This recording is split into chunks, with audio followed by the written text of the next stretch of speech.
વંદે આપણે સૌ ઉભા થઈને આપણા લોકલાડીના વડાપ્રધાન આદરણીય નરેન્દ્રભાઈ મોદી સાહેબનું સ્વાગત કરીશું। બોલો બોલો ભારત માતા की, ભારત માતા की, ભારત માતા की। અંત્યોદયથી आदरणीय प्रधानमंत्री मोदी साहब। बहुत बहुत बहुत स्वागत है माननीय प्रधानमंत्री श्री नरेंद्र मोदी जी का। इनके मार्गदर्शन के चलते ही अंत्योदय से सर्वोदय की ओर चल चुका है गुजरात राज्य। और महोदय आप देख रहे हैं आज हजारों की तादाद में ये माताएं, ये बहनें आज इस कार्यक्रम में उपस्थित हैं आपके सन्मुख। सरदय स्वागत करते हैं माननीय प्रधानमंत्री महोदय का। और अब शब्दों से स्वागत करने के लिए मैं निवेदन करती हूं Shri Pradeep Parmar ji, honourable minister social justice and empowerment.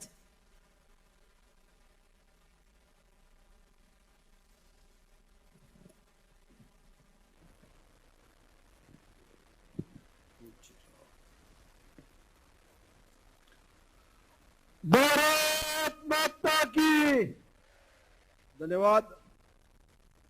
गुजरातना पनोता पुत्र, देशना यशस्वी वडाप्रधान, समग्र गुजरात और देशनु दुनिया में नाम रोशन करे आपणो सौ सन्मान वधार्यु छे एवा आदरणीय प्रधानमंत्री श्री नरेंद्र भाई मोदी साहेब, गुजरात राज्यना लोकप्रिय मुख्यमंत्री श्री भूपेन्द्र भाई पटेल, आपणा सौना लोकलाडीला गुजरात भारतीय जनता पार्टी अध्यक्ष आदरणीय श्री सी आर पाटिल साहेब, आदरणीय मंत्रीश्रीओ, आदरणीय संसद सभ्यश्रीओ, सन्मान्य मंच उपस्थित सौ भरूचना मारा भाई बहनों, आ प्रसंगे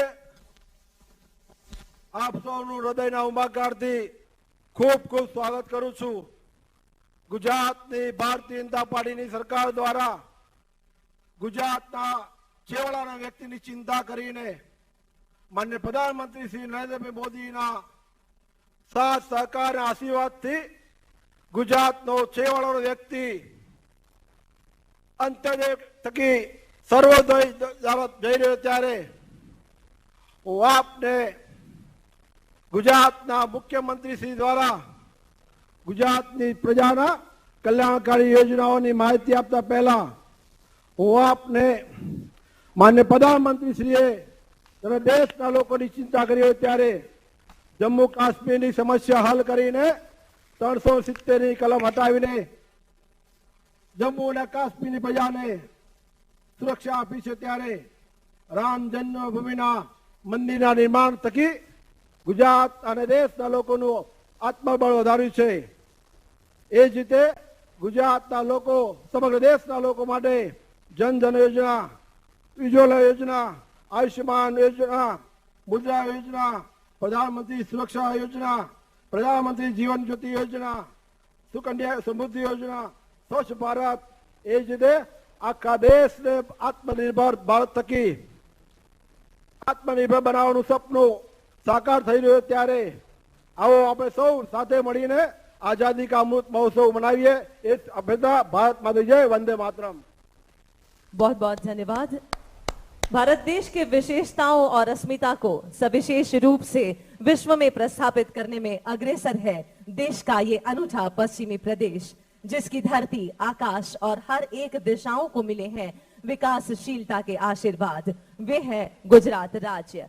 गुजरात के इसी सौभाग्य का विशेष रूप से जतन, संवर्धन एवं प्रगति के पथ पर आगे ले जाने के लिए अविरत कार्यरत है मुख्यमंत्री श्री भूपेंद्र पटेल जी।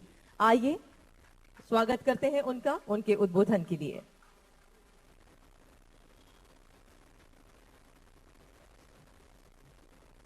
ठीक है।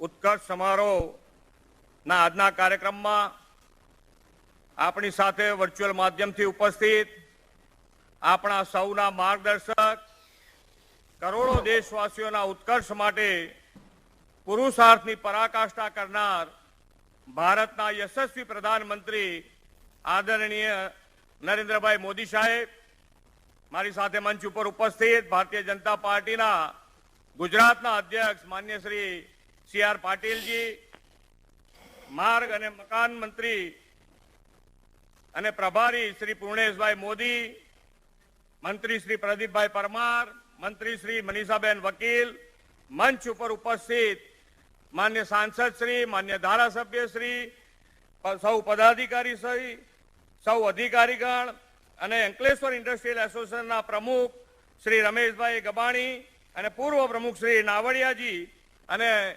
કલેક્ટર શ્રી, સૌને મારા નમસ્કાર. વડાપ્રધાન શ્રી નરેન્દ્રભાઈ મોદીના માર્ગદર્શનથી લોકહિતની, લોક કલ્યાણની બધી યોજનામાં સામાન્ય માનવી, ગરીબ, વંચિતને કેન્દ્રમાં રાખીને સુશાસનની દિશા વધુ મજબૂત કરતો આજનો આ પ્રસંગ છે. નાનામાં નાના માણસને જેનું કોઈ નથી એવા ગંગા સ્વરૂપા બહેનો, નિરાધાર વંચિતોને સામે ચાલી યોજનાના લાભ અપાવવાની ઉત્કર્ષ પહેલથી ભરૂચ દેશનું દિશા દર્શન કરનારું આજે શહેર બન્યું છે. જિલ્લા વહીવટતંત્રએ કર્મયોગ ભાવ અને આગવી સંવેદનાથી ઘરે ઘરે જઈને 13,430 નિરાધાર વૃદ્ધો ગંગા સ્વરૂપા માતા બહેનોને સરકારી યોજનાનો લાભ આપ્યો છે. ઘેર બેઠા ગંગા આવીની કહેવત ભરૂચના આ લાભાર્થીઓ માટે સાચી પડી છે. વડાપ્રધાન શ્રી નરેન્દ્રભાઈ મોદીએ 2021ની 15મી ઓગસ્ટે લાલ કિલ્લાથી પ્રચારથી રાષ્ટ્રને સંબોધનમાં સરકારી યોજનાનો લાભ છેવાડાના માનવી લોકો સુધી પહોંચવાનો કોલ આપ્યો હતો. આ કોલને ભરૂચ જિલ્લા વહીવટી તંત્રએ બરાબર ઝીલ્યો એ બતાવ્યું છે. ગંગા સ્વરૂપા વિધવા બહેનો, વૃદ્ધા, નિરાધાર વ્યક્તિઓને જિલ્લાના ખૂણે ખૂણેથી માત્ર 3 જ મહિનામાં શોધી કાઢ્યા છે. આવા લાભાર્થીઓને ગામે ગામ જઈ શોધી કાઢવા માટે 300 જેટલા ઉત્કર્ષ સહાયકોને કાર્યરત કરવામાં આવ્યા હતા. વધુને વધુ લાભાર્થી શોધી શકાય તે માટે લાભાર્થી દીઠ 250 રૂપિયા પ્રોત્સાહન રકમ આ સહાયકોને આપવામાં આવી છે. Ankleshwar industrial association social corporate responsibility નિભાવતા કુલ 8 લાખ રૂપિયા આ પ્રોત્સાહન રકમ રૂપે આપ્યા છે તે અભિનંદનને પાત્ર છે. આવા લાભાર્થીઓને યોજનાના લાભ આપવાની કામગીરી વડાપ્રધાનશ્રીના આહવાનને પગલે સેચ્યુરેટેડ એટલે કે પરિપૂર્ણ કરી છે. નાનામાં નાના માણસની ચિંતા નરેન્દ્રભાઈની સરકારે કરી છે. જનધનથી બેંક ખાતામાં પૈસા, ઉજ્જવલાથી ગેસ કનેક્શન દ્વારા ધુમાડામાંથી બહેનોને મુક્તિ, ઉજાલા દ્વારા વીજળી, પ્રધાનમંત્રી જન આરોગ્ય દ્વારા સામાન્ય ગરીબ વર્ગના કરોડો લોકોને ₹5 લાખની આરોગ્ય સુરક્ષા, કોરોના દરમિયાન ફ્રી વેક્સિનેશન, ગરીબોને ફ્રી રાશન, આ બધું જ માન્ય નરેન્દ્રભાઈની માર્ગદર્શનમાં ગુજરાત સરકારે પણ આપ્યું છે. વિધવા ગંગા સ્વરૂપા માતા બહેનોને, નિરાધારોને પેન્શન, દિવ્યાંગોને સહાય આપવાનો નિર્ધાર પણ આત્મનિર્ભર માટે કર્યો છે. વડાપ્રધાનશ્રીના પદચિહ્ન પર ચાલીને ગુજરાતમાં પણ આપણે આવા વંચિત વર્ગોને આત્મનિર્ભર બનાવવા દ્રષ્ટિવંત આયોજન કર્યું છે. ગંગા સ્વરૂપા બહેનોના કિસ્સામાં આપણે વધુ એક મહત્વનો નિર્ણય કર્યો છે.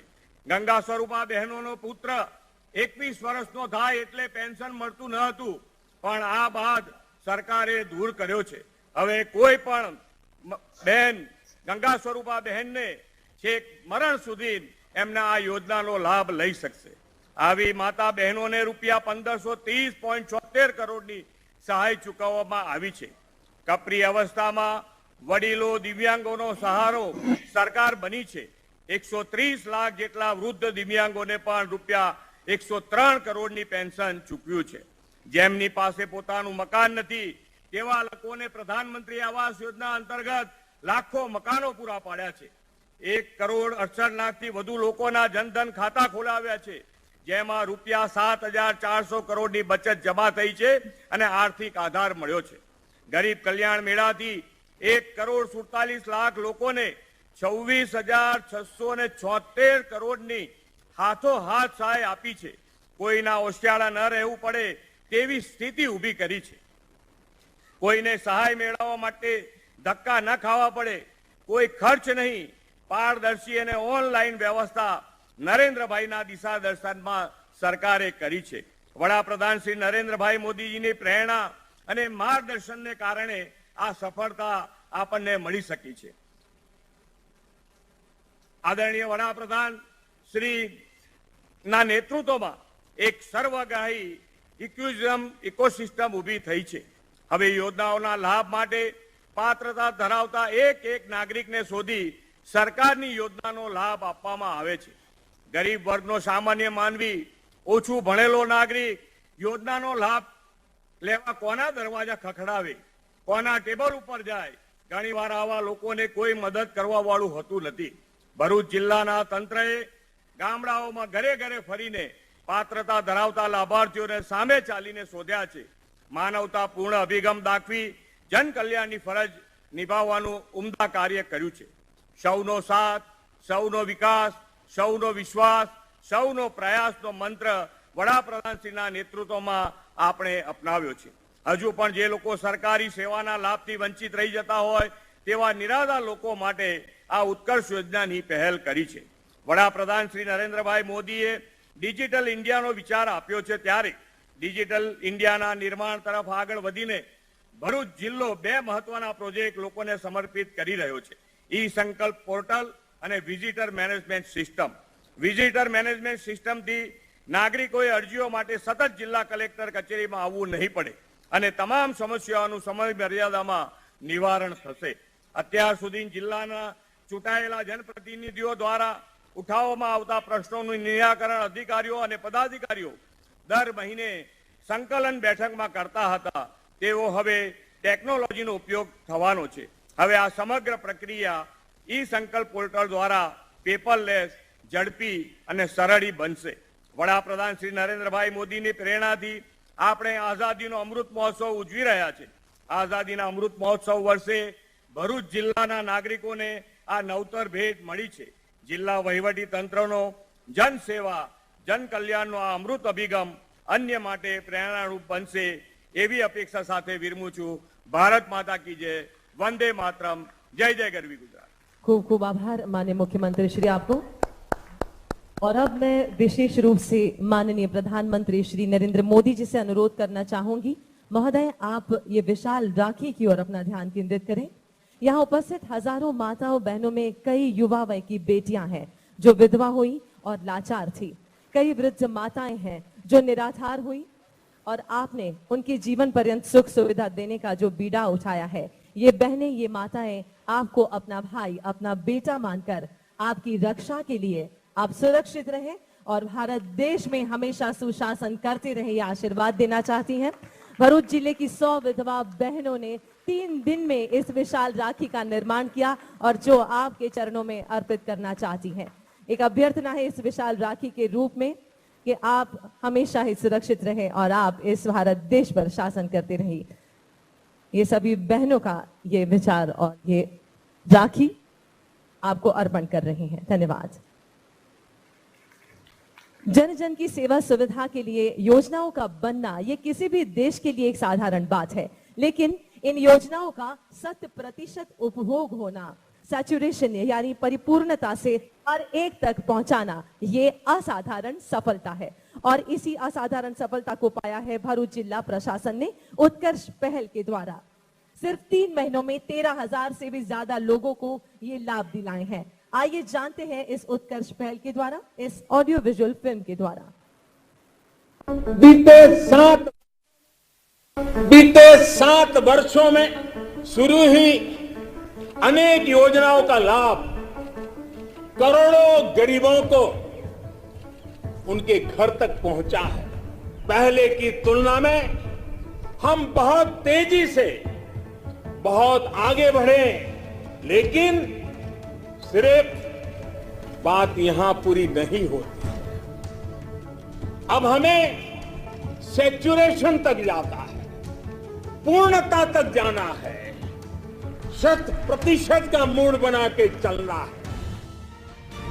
भारत के माननीय प्रधानमंत्री श्री नरेंद्र मोदी जी के द्वारा विभिन्न सरकारी योजनाओं में संतृप्ति अर्थात 100% पूर्णता के किए गए आह्वान को गुजरात के मुख्यमंत्री श्री भूपेंद्र भाई पटेल के मार्गदर्शन में अपना मूल मंत्र बनाया है भरूच जिला प्रशासन ने, जिसके अंतर्गत गंगा स्वरूपा महिलाओं तथा वृद्ध एवं निराधार लोगों से जुड़ी योजनाओं को मात्र 3 महीनों के अंतराल में संतृप्त करने हेतु भरूच जिले में शुरू हुआ एक महाअभियान उत्कर्ष पहल। 1 जनवरी 2022 से प्रारंभ इस अभियान में गंगा स्वरूपा आर्थिक सहाय योजना और राष्ट्रीय वृद्ध सहाय योजना, निराधार वृद्ध आर्थिक सहाय योजना और राष्ट्रीय कुटुंब सहाय योजना जैसी 4 योजनाओं का लाभ भरूच जिले के प्रत्येक गांव एवं शहर में तमाम जरूरतमंद नागरिकों तक पहुंचाना सुनिश्चित किया गया। इस मुहिम के लिए सभी तालुका क्षेत्रों में जारी किए गए व्हाट्सएप हेल्पलाइन नंबर्स, सभी नागरिकों से किया गया इन 4 योजनाओं के जरूरतमंद लोगों की जानकारी देने का अनुरोध, जिले भर के गांव और शहरों के तमाम वार्ड्स में लगाए गए उत्कर्ष कैंप और अधिकारी गणों की उपस्थिति में उत्कर्ष कैंप पर ही बिन लाभान्वित लोगों को पर्याप्त कागजी सहायता के साथ दिए गए योजनाओं के मंजूरी पत्र। जिला प्रशासन के माध्यम से घर बैठे ही सभी योजनाओं के लाभ मिलने पर संतुष्टि और आभार से आलोकित हुए भरूच के नागरिकों के चेहरे। कर्मचारी हमारा घरे आया विधवा सहाय નું ફોર્મ ભરી આપ્યું, જાણ કરી ને ફોર્મ ભરી આપ્યું। આ યોજનાથી 1250 રૂપિયા મળે છે। 1250 રૂપિયા મને મળે છે કે અમે એમાં ઘર ખર્ચ ચલાવીએ છીએ। મારા ખાતામાં વિધવા સહાયના 1250 રૂપિયા આવે છે। उत्कर्ष पहल द्वारा आरंभ इस सेवा यज्ञ में आहुति देते हुए अंकलेश्वर इंडस्ट्रीज एसोसिएशन की ओर से प्रत्येक गांव एवं वार्ड में नियुक्त किया गया नागरिकों के मददगार के रूप में उत्कर्ष सहायक। उत्कर्ष सहायकों को प्रति लाभार्थी दी गई एक प्रोत्साहन राशि ताकि एक भी जरूरतमंद नागरिक इन लाभों से न रह जाए वंचित। उत्कर्ष पहल के इस महाअभियान में भरूच जिले के 13,430 लाभ वंचित नागरिकों को मिला 4 योजनाओं का फायदा। अंत्योदय के उद्देश्य के साथ भरूच जिला प्रशासन द्वारा गांव-गांव, गली-गली और घर-घर जाकर सुविधा वंचित नागरिकों को ढूंढकर लाभान्वित करने की कार्यवाही 31 मार्च 2022 तक हुई 100% संपन्न।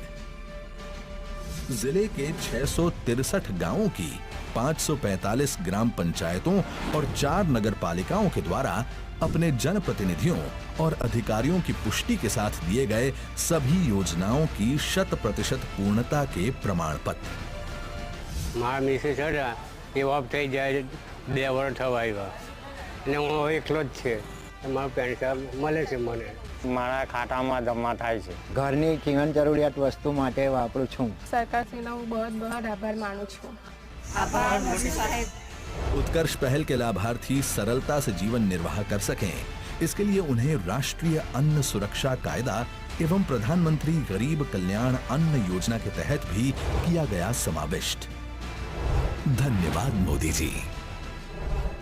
उत्कर्ष पहल की सफलता से प्रेरित होकर आरोग्य उत्कर्ष पहल के रूप में भरूच जिला प्रशासन का आगामी लक्ष्य है जिले में प्रधानमंत्री जन आरोग्य योजना की संतृप्ति, जिसके अंतर्गत आरोग्य उत्कर्ष कैंप लगाकर लाभार्थियों को लाभ प्रदान करने की प्रक्रिया हो चुकी है प्रारंभ।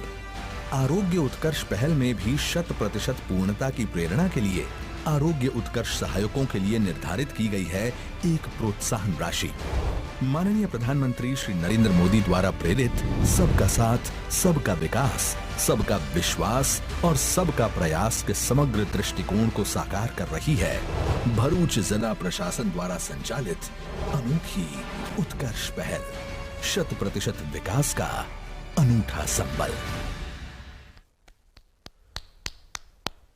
कर रही है।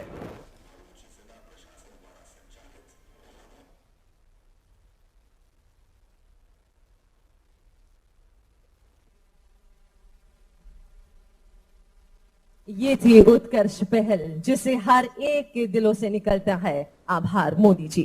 और अब माननीय प्रधानमंत्री महोदय लाभार्थियों के साथ सीधा वार्तालाप करेंगे, जिसमें सबसे पहले अयूब भाई इब्राहिम भाई पटेल एक निराधार हैं जिन्होंने वृद्ध सहाय योजना से लाभान्वित हुए हैं। अयूब भाई इब्राहिम भाई पटेल। अयूब भाई नमस्ते। नमस्ते साहब, नमस्ते। अयूब भाई ક્યાંના છો મૂળ? મૂળ વાગરા ગામનો છું સાહેબ। વાગરા તાલુકો। હાજી। અને શું ભણ્યા? હું ધોરણ 12 ભણેલું છું સાહેબ। 12 ભણ્યા છો? હાજી। તો જરા તમારા વિષયમાં બતાવો અને આ યોજના શું છે અને યોજનાનો લાભ શું મળ્યો છે જરા કહો। હિન્દીમાં બોલશો તોય ચાલશો કે ટીવી વાળા બધા જોઈ રહ્યા છે દેશમાં, તો આપ हिंदी भी बोल सकते हैं। अच्छा, तो मैं सर ब्लाइंड हूँ और राष्ट्रीय अंजन मंदिर में मानव सेवा दे रहा हूँ। देखिए, आप ये मत कहिए कि आप ब्लाइंड है, आपको दिव्य दृष्टि है। Okay okay. और मेरे घर में 6 सदस्य है, 3 बेटी है और वाइफ है और मदर माताश्री है। आंखें बचपन से ही चली गई हैं क्या? हाँ जी सर, वो लास्ट 15 साल से। मैं सऊदी अरब गया था, वहाँ आंखों का ड्रॉप डाला था तो उसका मुझे असर हो गया, तो उसके वजह से विजन लो हो गया। अभी डॉक्टर क्या कहते हैं? अभी उसका कोई उपाय नहीं है, ग्लूकोमा हो गया है, तो अभी जो थोड़ा कुछ बचा है 5% तो वो टिका रहा है। और आपके बेटियों को पढ़ाते हो? हाँ, बेटियां पढ़ती है, एक 12 कक्षा में, एक 8वीं कक्षा में, एक पहली कक्षा में। और जो पहली कक्षा में जो लड़की अगले साल मैंने उसका भर्ती किया है, तो आरटी के अनुसार उसका सिलेक्शन हो गया, तो उसका 1 से 8 साल तक सरकार उसको पढ़ाई कराएंगे। अरे वाह। और बाकी 2 बेटियां जो 12वीं वगैरह में पढ़ती हैं, उनका कैसा है पढ़ने में? वो दोनों लड़कियों को भी स्कॉलरशिप मिल रहा है हर साल। जब से आप आए हैं सरकार में, तब से स्कॉलरशिप मिल रहा है। कितना स्कॉलरशिप मिलता है? वो उनको बड़ी लड़की को 10,000 रुपया और छोटी लड़की को 8,000 रुपया। तो इन बेटियों ने क्या सोचा है, क्या पढ़ करके क्या करना चाहती है? ये बड़ी लड़की का अभी रिजल्ट आया है, अभी 10 बजे वो 80% आया है और डॉक्टर बनना चाहती है। डॉक्टर बनना चाहती है? हाँ जी। है क्या वहाँ आपके साथ बैठी है क्या? आप हमारे साथ में बैठी है। कौन है बताओ बेटा, क्या नाम है? आप उनको आशीर्वाद दीजिए सर जी। अरे मेरे आशीर्वाद है। क्या नाम बेटा? आलिया। अच्छा बेटा, बताइए डॉक्टर बनने का मन विचार आया? पापा की प्रॉब्लम को देखकर। उससे नहीं बोला जाएगा, वो थोड़ा भावुक हो गई है।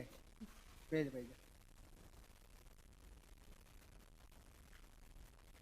वो थोड़ा भावुक हो गए तो वो नहीं बोल सकेगी सर जी। ऐसा है, बेटी को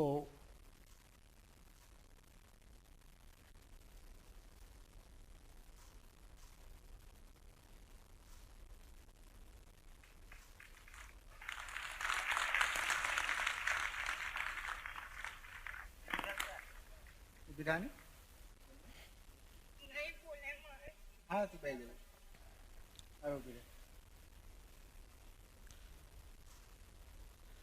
बेटी, तुम्हारी ये जो संवेदना है ना, वही तुम्हारी ताकत है।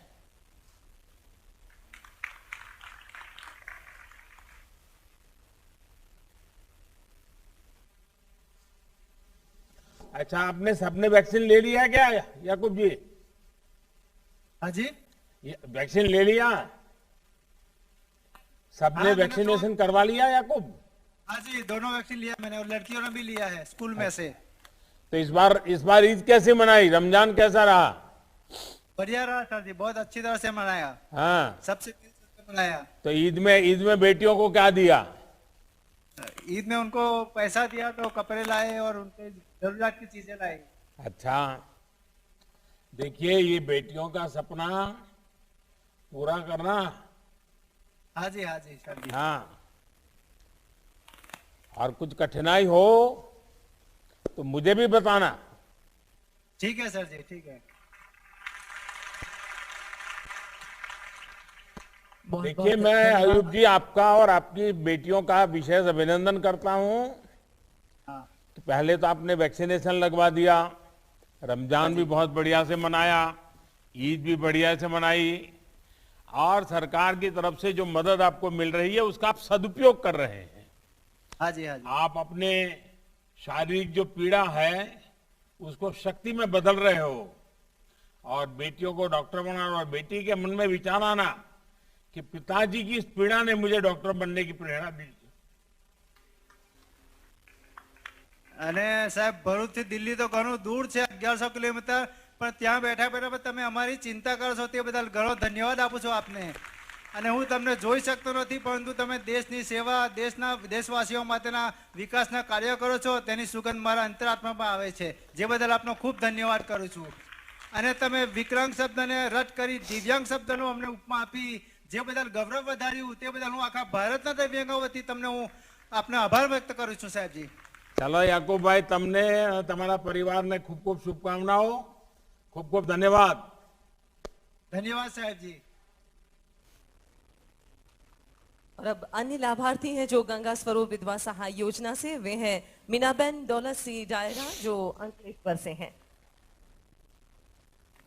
बीनाबेन नमस्ते.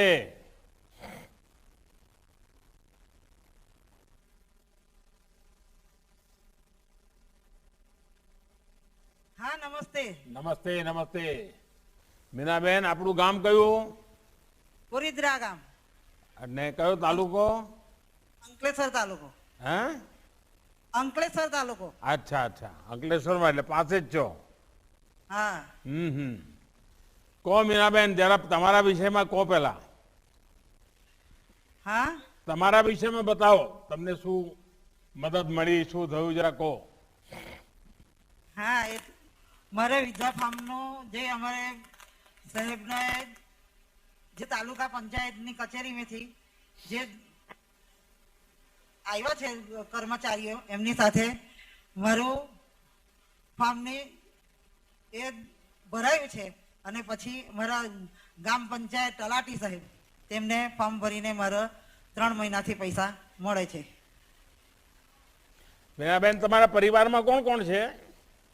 5 સભ્ય છે. બાબો, વહુ અને એના 2 બાળકો. દીકરાના લગ્ન થઈ ગયા. દીકરો શું કરે છે? હા, હા, જીઆઈડીસી માં જાય છે સાહેબ. જીઆઈડીસી માં જાય છે. હા. અને વહુ પણ કઈ કામ કરે છે કે? હા, ઘર કામ કરે છે. ઘર કામ કરે છે. અને વહુ ક્યાંથી લાયા છો? કયા ગામથી લાયા છો? કાસા મનાડથી.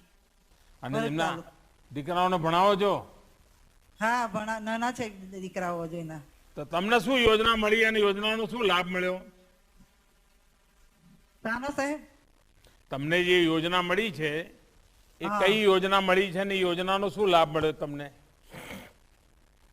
અમને વિધવા બહેનોનું પેન્શન મળ્યું છે અને જે અનાજ મળ્યું છે. સન્માનપૂર્વક જીવવાનું આમ વિશ્વાસ આવી ગયો છે? હા. ક્યાંય હાથ લાંબો નથી કરવો પડતો ને? ના, નથી કરવો પડતો. બહુ ગૌરવથી જીવો છો? હા, હા, સરસ રીતે જીવું છે. એમ. હા.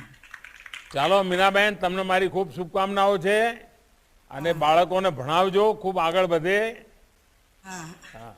અને સાહેબ, અમારા બધી બહેનો, વિધવા બહેનોના તમને આશીર્વાદ છે, અને આગળ તમારું ગર્વ વધે એવા તમે બધા બહેનોએ જે રાખડી આપી, એ રાખડી જ મને બહુ ભાવુક બનાવી દીધો. हाँ. नमस्ते. नमस्ते. महोदय, अब सिर्फ 35 साल की ये एक विधवा बहन है वालिया गांव से, जो है अरुणाबेन उमेश भाई बसावा, जो सीधा संवाद करेंगी माननीय प्रधानमंत्री महोदय से. अरुणाबेन उमेश भाई, सिर्फ 35 साल की ये महिला है. अरुणाबेन नमस्ते. નમસ્તે સર. અરુણાબેન, આપણું ગામ કયું? મોખડી, વાલિયા તાલુકો અમારો. બારિયા. કયો તાલુકો? વાલિયા. વાલિયા તાલુકાના છો? હા. તો અરુણાબેન, કેટલું ભણ્યા તમે? 12 પાસ. 12 પાસ ભણ્યા. અને પરિવારમાં કોણ કોણ છે? મારા એક દીકરી છે, એક દીકરો છે, એક સાસુ છે. તો ઘર બધું તમારે જ ચલાવવું પડે છે? કોઈ નહીં, સસરા બી નહીં, હસબન્ડ બી નહીં. ઓ, તો બધું તમે જ સંભાળો છો કે તમારા સાસુમાં પણ કઈ કરે છે? મારી સાસુમાં મારો ભેગી રહે છે. હા. અને બાળકો શું ભણે છે? એક 12 સાયન્સ ભણે છે, એક આઈટીઆઈ કરે છે. છોકરો 12 સાયન્સ ભણે છે और છોકરી આઈટીઆઈ કરે છે. એમ? આજે બર્થડે બી છે છોકરીની. હે, કેવું લાગે ભણવામાં? કેવા છે? આમ સારું કરે છે? સારું ભણે છે બંને. શું ઈચ્છા છે છોકરાઓને? શું ભણવાની, શું બનવાની ઈચ્છા છે? છોકરી આજુ આઈટીઆઈ કરતી છે અને છોકરો 12 સાયન્સ ભણીને કઈ તક કરાય એવું કહે છે. હા, પણ તમે એમને પૂછો છો કે ભાઈ શું ભણ્યા, શું નહીં ભણ્યા, બધું પૂછો છો કે નહીં? પૂછો ને. હા, તો તમને જે લાભ મળ્યા એ લાભથી તમને શું પરિવારમાં, ઘર ચલાવવામાં, બાળકોને મોટા કરવામાં શું ફાયદો થયો? મારા પરિવારમાં છોકરા ભણાવવાનો સારો મહિલો છે અને બીજું કે મારા ઘરનો ખર્ચો નહીં થતેલો એ તમારા પૈસા 1250 રૂપિયા મારા ખાતામાં દર મહિને પડી જાય છે અને સારી રીતના હું ઘર ચલાવું છું અને છોકરાને ભણાવું બી છું. એમાંથી મારી નાની અમથી દુકાન બી છે. એમ નથી મેં. શેની દુકાન છે અરુણાબેન? ચા લારીની ચા છે અને નાસ્તાની છે. નાસ્તામાં શું બનાવો છો? સમોસા અને ભજીયા, ચા. લે, હસી પડ્યા તમે કે તમને એમ લાગે છે હું કોઈ ખાવા આવી જઈશ? તમે ખાવા આવો તો હું ખબર. અરુણાબેન, હું બી ચાય બનાવતો તો તમે ચા બનાવો છો. સારું કહેવાય ને. પણ ત્યાં આપણા વાલિયામાં, ગામડામાં બધા ચા પીવા માટે લોકો આવતા હોય છે, દુકાન પર આવતા હોય છે ચા પીવા. હા, લોકો વાલિયાના આવે ને અમારા દુકાન પર આવ્યા. એ લોકોએ તો કીધું કે બેન તમારું ફોર્મ ભર્યું? કે મેં કીધું નથી. તો વાલિયાના અમારા મેડમ છે એ લોકોએ કીધું કે મને આટલું લખી આપજો. એટલે મને એમને મેડમે લખી આપ્યું એટલે મેં એ લોકોને ડોક્યુમેન્ટ આપી દીધું. એટલે એ લોકોએ મારું ખાતું ચાલુ કરી દીધું ને એના 1250 ભરવા પાવા ભાઈ ખાતામાં. તમારા ગામમાં કોઈ બહેનોનો સમૂહ ચાલતો હોય, બચત કરતા હોય, એવું કઈ કરો છો? ના, એવું નહીં કરતા. એવું કરાવો બેન. અરુણાબેન, તમે જરા, હું ઓફિસરોને પણ કહું છું કે તમે આટલા જાગૃત છો ને આટલા હિંમતવાળા છો તો તમે બીજી પણ બધી 10 પ્રવૃત્તિઓ કરી શકો. ગામમાં એક 10-15 બહેનોની સરસ મજાની એક કમિટી બનાવો અને 10-10 રૂપિયા દર મહિને ભેગા કરો અને એને પછી બેંકમાં જમા કરો. બહુ સારી પ્રવૃત્તિ ચાલશે. તો હું સરકારી અધિકારીઓને કહીશ કે અરુણાબેનમાં આટલી બધી હિંમત છે તો જરા અરુણાબેનને સાથ આપો અને એમને આખા ત્યાંના બીજા લોકોને પણ હિંમત આપશે અરુણાબેન. તો સારું. અમારા વાલિયા તાલુકાના સાહેબો અને બહેનો બધી સારી છે. બધું અમારા ઘરે આવીને કામ કરી જાય. વિઝિટોમાં આવે ગામમાં અને પૂછીને ઘરે કામ કરી જાય. ચાલો અરુણાબેન, તમને તમારા બાળકોને ખૂબ ખૂબ આશીર્વાદ, ખૂબ ખૂબ શુભકામનાઓ. जय भारत. बहुत बहुत धन्यवाद प्रधानमंत्री महोदय, आपका बहुत ही भावुकता के साथ ये सीधी बात इन लाभार्थियों के साथ. दोस्तों, हिंदुस्तान की 125 करोड़ जनता हो या यहाँ उपस्थित हजारों माताओं बहनों जैसी भारत की महिलाएं या विश्व में कहीं पर रहने वाला कोई भी भारतीय, सबके दिलों में जिन्होंने भारत की अस्मिता को सविशेष रूप से प्रस्थापित किया है वे है हमारे गुजरात के सपूत, भारत के साम्राज्य के सुशासक माननीय प्रधानमंत्री श्री नरेंद्र मोदी जी. आइए भारत माता के जयकारे के साथ उनका अभिनंदन करते हैं, उनका आभार व्यक्त करते हैं और उन्हें सविशेष निवेदन करते हैं उनके उद्बोधन के लिए. बोलिए भारत माता की, भारत माता की. नमस्कार. आज का ये उत्कर्ष समारोह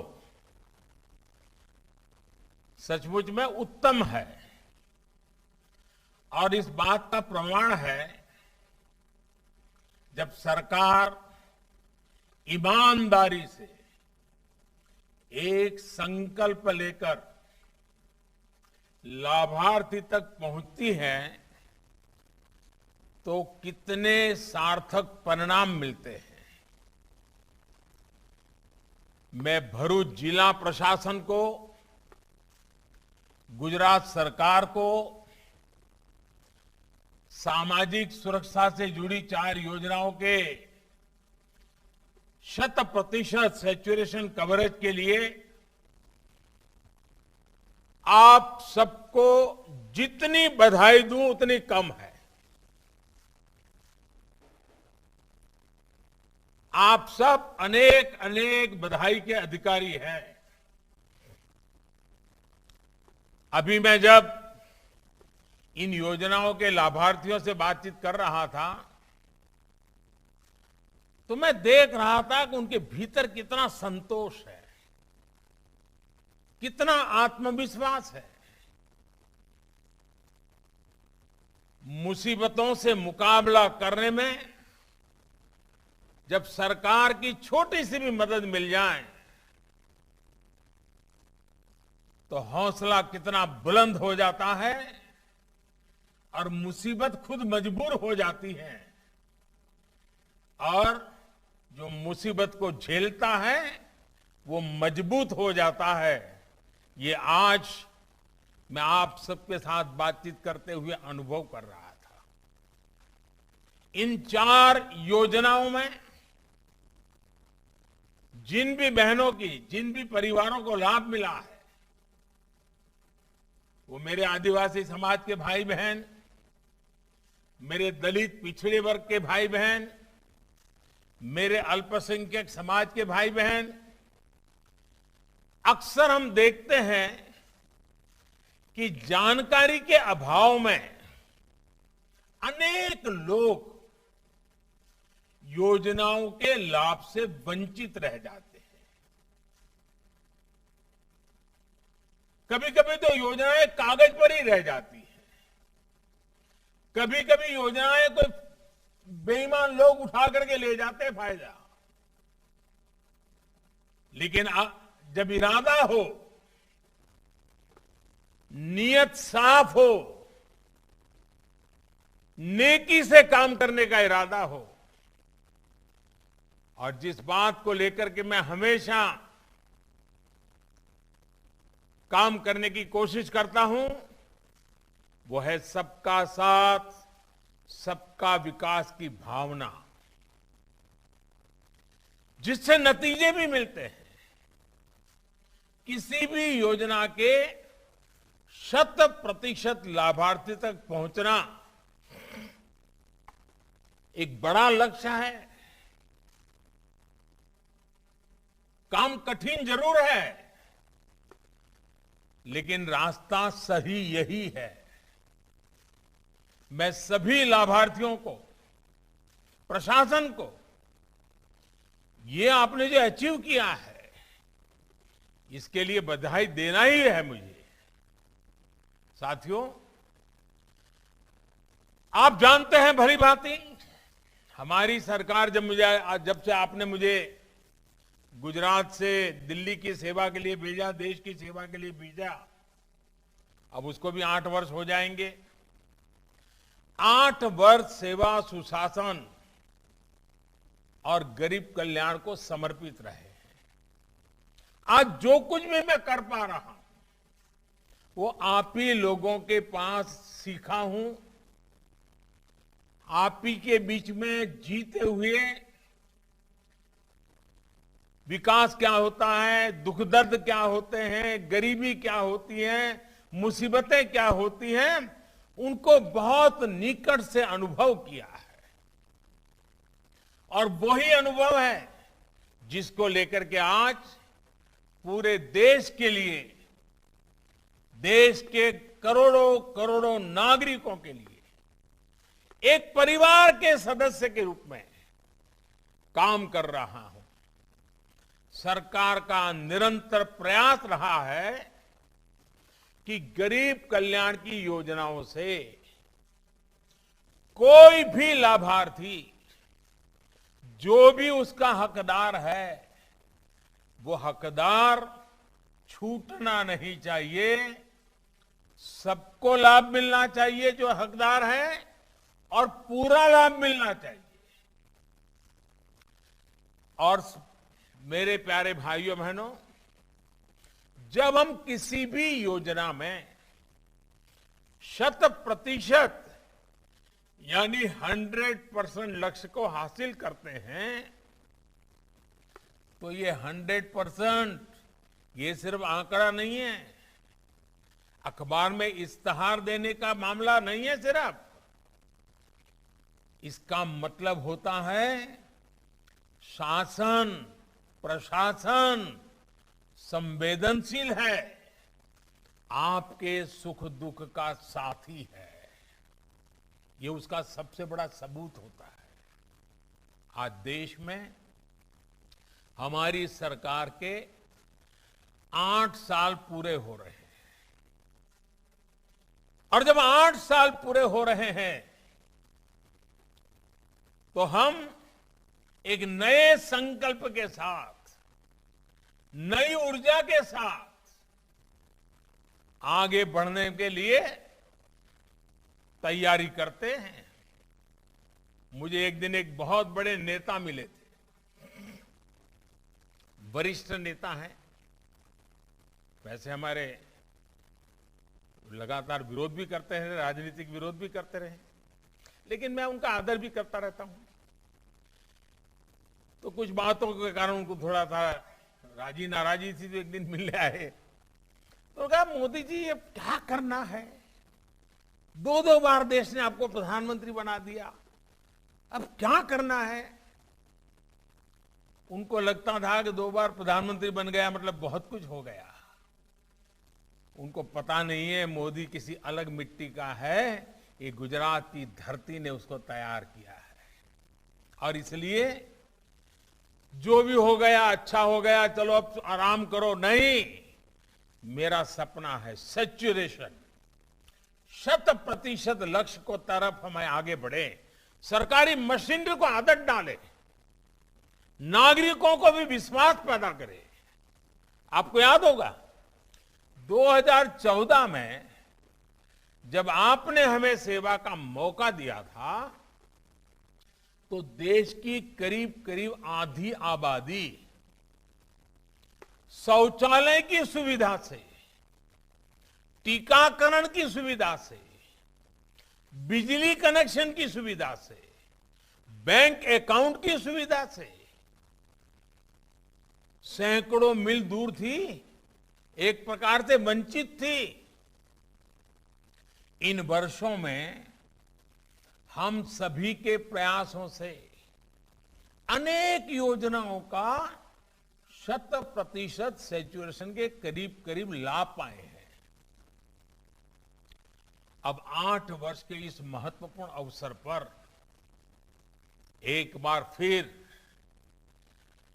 कमर कस करके, सबका साथ लेकर के, सबके प्रयास से आगे बढ़ना ही है, और हर जरूरतमंद को, हर हकदार को उसका हक दिलाने के लिए जी जान से जुट जाना है। मैंने पहले कहा, ऐसे काम कठिन होते हैं, राजनेता भी उनको हाथ लगाने से डरते हैं, लेकिन मैं राजनीति करने के लिए नहीं, मैं सिर्फ और सिर्फ इस देशवासियों की सेवा करने के लिए आया हूं। देश ने संकल्प लिया है 100% लाभार्थियों तक पहुंचने का, और जब 100% पहुंचते हैं ना, तो सबसे पहला जो मनोवैज्ञानिक परिवर्तन आता है वो बहुत महत्वपूर्ण है। उसमें देश का नागरिक याचक की अवस्था से बाहर निकल जाता है। पहले तो वो मांगने के लिए कतार में खड़ा है, वो भाव खत्म हो जाता है, उसके अंदर एक विश्वास पैदा होता है कि मेरा देश है, मेरी सरकार है, ये पैसों पर मेरा हक है, मेरे देश के नागरिकों का हक है, ये भाव उसके अंदर भीतर पैदा होता है और उसके अंदर कर्तव्य के बीज भी वो देता है। और साथियों, जब सैचुरेशन होता है ना, तो भेदभाव की सारी गुंजाइश खत्म हो जाती है। किसी की सिफारिश की जरूरत नहीं पड़ती है। हर एक को विश्वास रहता है, भले उसको पहले मिला होगा लेकिन बाद में भी मुझे मिलेगा ही। 2 महीने बाद मिलेगा, 6 महीने बाद मिलेगा, लेकिन मिलने वाला है। उसको किसी की सिफारिश की जरूरत नहीं पड़ती। और जो देने वाला है वो भी किसी को ये नहीं कह सकता है तुम मेरे हो इसलिए दे रहा हूं, वो तो मेरा नहीं इसलिए नहीं दे रहा हूं। भेदभाव नहीं कर सकता है। और देश ने संकल्प लिया है 100% लाभार्थियों तक पहुंचने का। आज जब 100% होता है तो तुष्टीकरण की राजनीति तो समाप्त ही हो जाती है, उसके लिए कोई जगह नहीं बचती है। 100% लाभार्थियों को पहुंचने का मतलब होता है समाज में अंतिम पायदान पर खड़े व्यक्ति तक पहुंचना। जिसका कोई नहीं है उसके लिए सरकार होती है, सरकार के संकल्प होते हैं, सरकार उसकी साथी बनकर के चलती है। ये भाव देश के दूर दराज जंगलों में रहने वाला मेरा आदिवासी हो, झुग्गी झोपड़ी में जीने वाला मेरा कोई गरीब मां बहन हो, बुढ़ापे में अकेले जिंदगी गुजारने वाला कोई व्यक्ति हो, हर किसी को ये विश्वास पैदा कराना है कि उसके हक की चीजें उसके दरवाजे पर आकर के देने के लिए प्रयास करेंगे। साथियों, 100% लाभार्थियों की कवरेज यानी हर मत, हर पंथ, हर वर्ग को एक समान रूप से सबका साथ, सबका विकास, 100% लाभ, गरीब कल्याण की हर योजना से कोई छूटे ना, कोई पीछे ना रहे, ये बहुत बड़ा संकल्प है। आपने आज जो राखी दिए ना, सब विधवा माताओं ने मेरे लिए जो राखी भी इतनी बड़ी बनाई है, राखी ये सिर्फ धागा नहीं है, ये आपने मुझे एक शक्ति दी है, सामर्थ्य दिया है, और जिन सपनों को लेकर के चले हैं उन सपनों को पूरा करने के लिए शक्ति दी है। इसलिए आज जो आपने मुझे राखी दी है उसे मैं अनमोल भेंट मानता हूं। ये राखी मुझे हमेशा देश के गरीबों की सेवा के लिए 100% सैचुरेशन की तरफ सरकारों को दौड़ाने के लिए प्रेरणा भी देगी, साहस भी देगी और साथ भी देगी। यही तो है सबका साथ, सबका विकास, सबका विश्वास और सबका प्रयास। आज राखी भी सब विधवा माताओं के प्रयास से बनी है। और मैं तो जब गुजरात में था, बार बार मैं कहता था, कभी कभी खबरें आती थी मेरे पर, मेरी सुरक्षा को लेकर के खबरें आती थी। एक आध बार तो मेरी बीमारी की खबर आ गई थी। तब मैं कहता था, भाई मुझे तो कोटि कोटि माताओं बहनों का रक्षा कवच मिला हुआ है। जब तक ये कोटि कोटि माताओं बहनों का रक्षा कवच मुझे मिला हुआ है, उस रक्षा कवच को भेद करके कोई भी मुझे कुछ नहीं कर सकता है। और आज मैं देख रहा हूं हर कदम पर, हर पल माताएं बहनें, उनके आशीर्वाद हमेशा मुझ पर बने रहते हैं।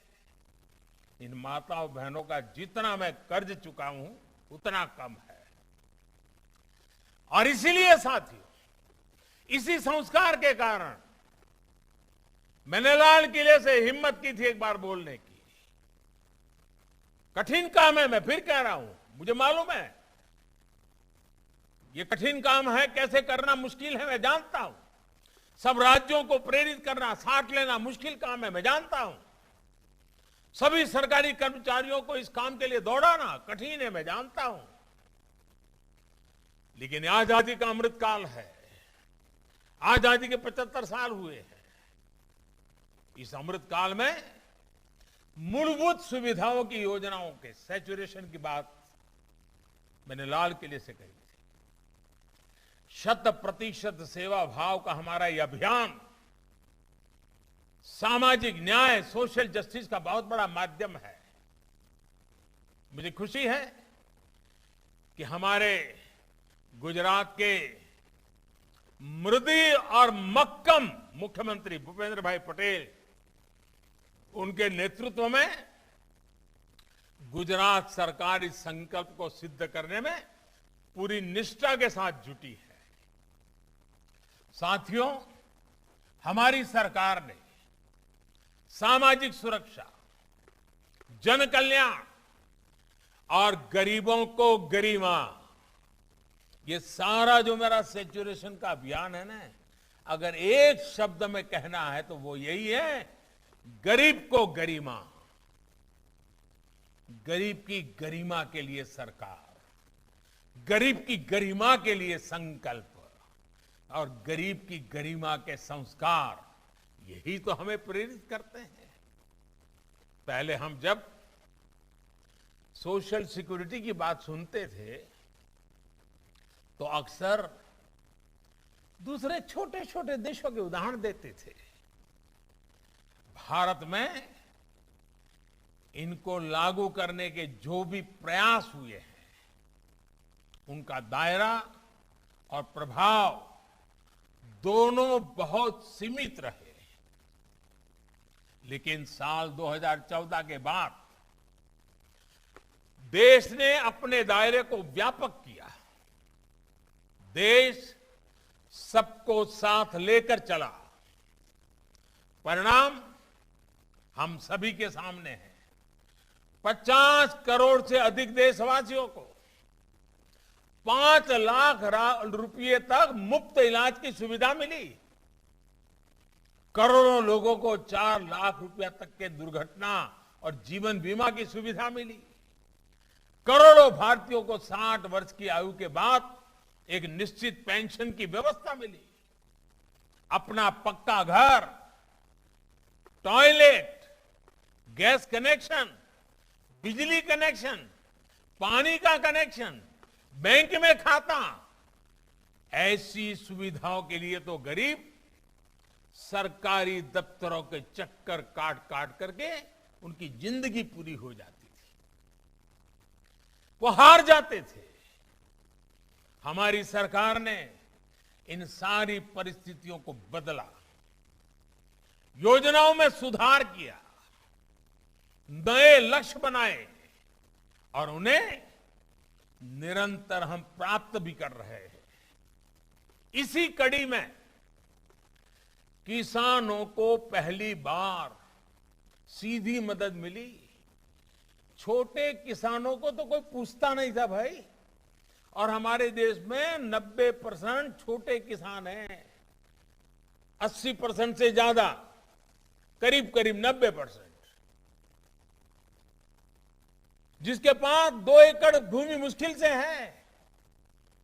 उन छोटे किसानों के लिए हमने अनेक योजना बनाई। हमारे मछुआरे भाई बहन, बैंक वाले उनको पूछते नहीं थे। हमने किसान क्रेडिट कार्ड जैसा है वो मछुआरों के लिए शुरू किया। इतना ही नहीं, रेहड़ी पटरी ठेले वालों को पीएम स्वनिधि के रूप में बैंक से पहली बार सहायता सुनिश्चित हुई है। और मैं तो चाहूंगा, और हमारे सीआर पाटिल जी और भारतीय जनता पार्टी के कार्यकर्ताओं ने सभी नगरों में ये रेहड़ी पटरी वालों को स्वनिधि के पैसे मिले, उनका व्यापार कारोबार ब्याज के चक्कर से मुक्त हो जाए, जो भी मेहनत करके कमाए वो घर के काम आए, इसके लिए जो अभियान चलाया है, मैं चाहूंगा भरूच हो, अंकलेश्वर हो, वालिया हो, सभी अपने इन नगरों में भी इसका फायदा पहुंचे। આમ તો ભરૂચમાં મારે રૂબરૂ આવવું જોઈએ અને ઘણા સમયથી આવ્યો નથી એટલે મન થાય બી ખરું, કારણ કે ભરૂચ જોડે મારો નાતો બહુ જૂનો રહ્યો છે અને ભરૂચ તો આપણું સાંસ્કૃતિક વિરાસત છે, વ્યાપારનું સાંસ્કૃતિક વિરાસતનું હજારો વર્ષ જૂનું કેન્દ્ર રહ્યું છે।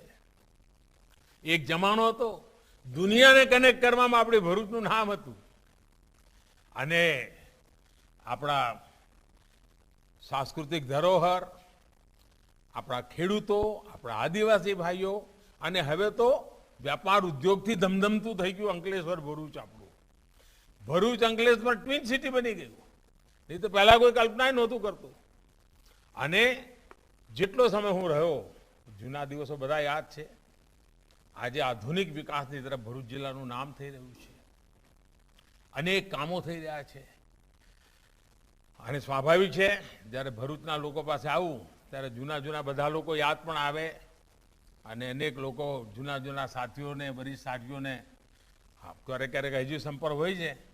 મને યાદ છે હું જ્યારે પહેલાં બહુ વર્ષો પહેલાં જ્યારે સંઘનું કામ કરતો તો બસ પરથી ઉતરું તો ચાલતો ચાલતો પછી મુક્તિનગર સોસાયટી જવું, મૂળચંદભાઈ ચૌહાણના ઘરે,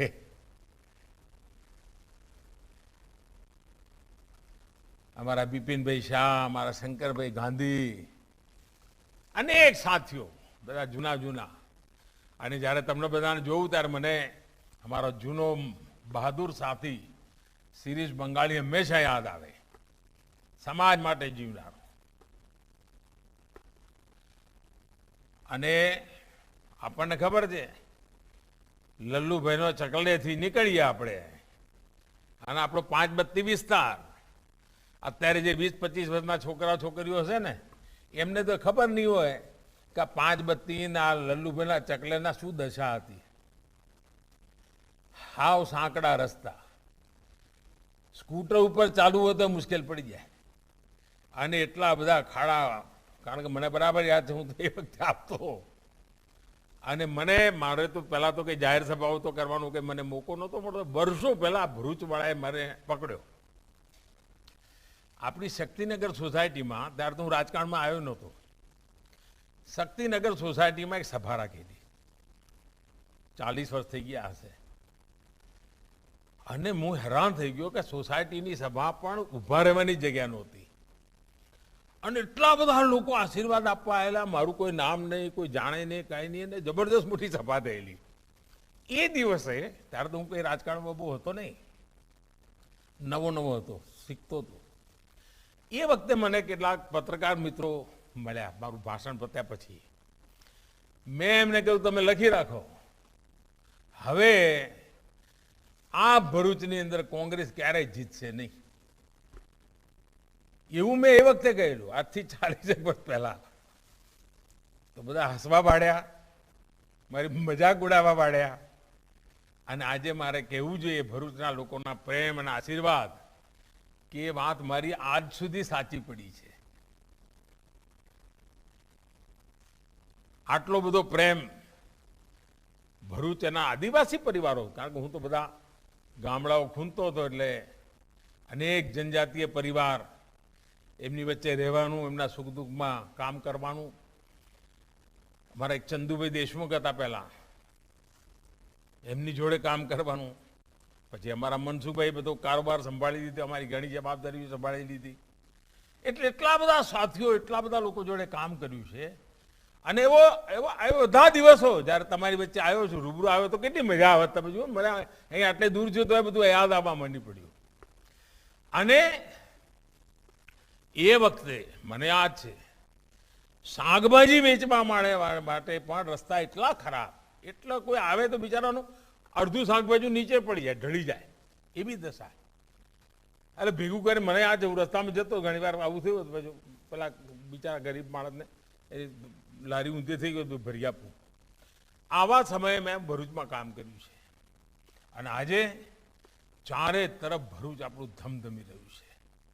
સડકોમાં સુધાર થયો છે, જીવન વ્યવસ્થામાં સુધાર થયો છે, શિક્ષણ સંસ્થાઓ, આરોગ્યની વ્યવસ્થાઓ, તેજ ગતિથી આપણો ભરૂચ જિલ્લો આગળ વધ્યો છે. અને આખો આદિવાસી પટ્ટો, મને ખબર છે, ઉમરગામથી અંબાજી આખા આદિવાસી પટ્ટામાં. ગુજરાતમાં આદિવાસી મુખ્યમંત્રી રહી ગયા, પણ વિજ્ઞાનની શાળા નહોતી. બોલો, વિજ્ઞાનની શાળા મારે મુખ્યમંત્રી બન્યા પછી શરૂ કરવાનું નસીબ આવ્યું. હવે જો વિજ્ઞાનની શાળા જ ના હોય તો કોઈને એન્જિનિયર બનવું હોય, ડોક્ટર બનવું હોય તો ક્યાંથી બને? હમણાં આપણે યાકુબભાઈ વાત કરતા હતા કે દીકરીઓને ડોક્ટર થવું, કેમ થવાની શક્યતા બની? કે ભણતર ચાલુ થયું ભાઈ, એટલે દીકરી પણ નક્કી કરે છે કે મારે ડોક્ટર બનવું છે. આ જે બદલાવ આવ્યો છે ને, એ જ રીતે ભરૂચમાં ઔદ્યોગિક વિકાસ, અને હવે તો ભરૂચ આપણું અનેક રીતે મેઇન લાઇન, ફ્રેટ કોરિડોર કહો, બુલેટ ટ્રેન કહો, એક્સપ્રેસ વે કહો, કોઈ એવું આવાગમનનું સાધન ના હોય કે જે ભરૂચને ન અડતું હોય. એટલે એક પ્રકારે ભરૂચ યુવાનોના સપનાનો જિલ્લો બની રહ્યું છે, નવજવાનોની આકાંક્ષાઓનું વિસ્તાર બની રહ્યું છે. અને માં નર્મદા, સ્ટેચ્યુ ઓફ યુનિટી પછી તો આપણું ભરૂચ હોય કે રાજપીપળા હોય, આખી હિન્દુસ્તાનમાં અને દુનિયામાં તમારું નામ હવે છવાઈ ગયું છે કે ભાઈ સ્ટેચ્યુ ઓફ યુનિટી જવાનું ક્યાંથી જવાનું? તો કે ભરૂચથી જવાય, રાજપીપળાથી જવાય. અને હવે આપણે પેલું બીજું બિયર બનાવી રહ્યા છે. મને યાદ છે, ભરૂચ નર્મદાની કિનારે પીવાના પાણીની તકલીફ પડે. નર્મદાના તટે હોઈએ અને પીવાના પાણીની તકલીફ, એનો ઉપાય શું? ઉપાય આપણે શોધી કાઢ્યો અને આખો સમુદ્ર ઉપર મોટું બિયર બનાવી રીતે ખારું પાણી અંદર આવે નહીં અને નર્મદાનું પાણી રોકાઈ રહે છે, કેવડિયા સુધી પાણી ભરેલું રહે, ક્યારેય પીવાના પાણીની તકલીફ ના પડે. એનું કામ ચાલી રહ્યું છે અને હું તો ભૂપેન્દ્રભાઈને અભિનંદન આપું છું, કામને આગળ વધારી રહ્યા છે. કેટલો બધો લાભ થશે એનો તમે અંદાજ કરી શકો છો. એટલે મારે તો સાથીઓ આજે જ અમને બધાને મળવાનું થયું, મને બહુ જ આનંદ થયો. જૂના લોકોની બધાની યાદ પણ આવે, સ્વાભાવિક છે. અમારા બ્લુ ઇકોનોમીનું જે કામ ચાલી રહ્યું છે એમાં ભરૂચ જિલ્લો ઘણું કરી શકે એમ છે. સમુદ્રની અંદર જે સંપદા પડી છે, આપણા સાગરખેડુ યોજના છે, એનો લાભ લઈને આપણે આગળ વધવું છે. શિક્ષા હોય, સ્વાસ્થ્ય હોય, શિપિંગ હોય, કનેક્ટિવિટી હોય, દરેક ક્ષેત્રમાં ખૂબ તેજીથી આગળ વધવું છે. અને આજે મને આનંદ થયો કે ભરૂચ જિલ્લાએ એક મોટી પહેલ કરી છે. તમને બધાને અનેક અભિનંદન આપું છું, ખૂબ ખૂબ શુભકામનાઓ આપું છું. જય જય ગરવી ગુજરાત, વંદે માતરમ.